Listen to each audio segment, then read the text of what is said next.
Oh no, that looks really frustrating, doesn't it? A musician needs an audience, sure. But don't you know this feeling as well?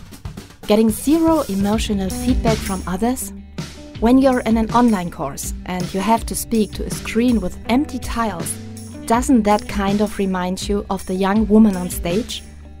The other students, an anonymous, faceless crowd. Not the most motivating setting, and yet it happens often enough in online courses. Not what you want, and really strange for lecturers or students who want to say something. And most importantly, it's a chance missed, because excellent teaching thrives on open exchange. But what exactly does that mean? Most of all, respect for each other. Okay, big words. How can we live up to them? Here are the do's and don'ts of digital teaching at TUM. Threats, discrimination, or aggressive and offensive language have no place at our university. We don't want that, neither on campus nor in the virtual space.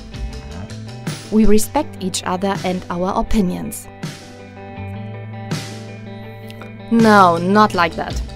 We observe legal requirements in real life as well as online.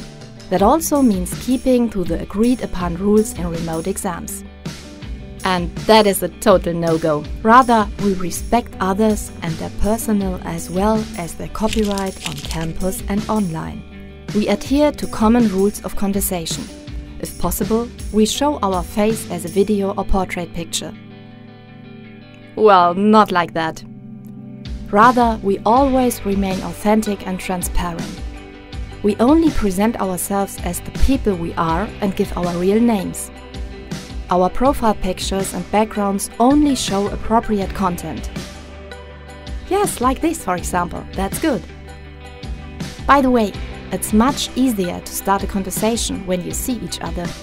We justify our statements with arguments.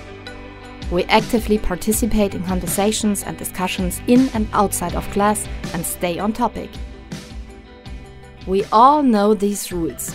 If we all stick to them, we create an atmosphere in which everyone can feel comfortable.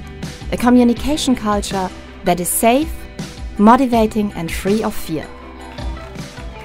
Because digital teaching can do a lot, and we want even more.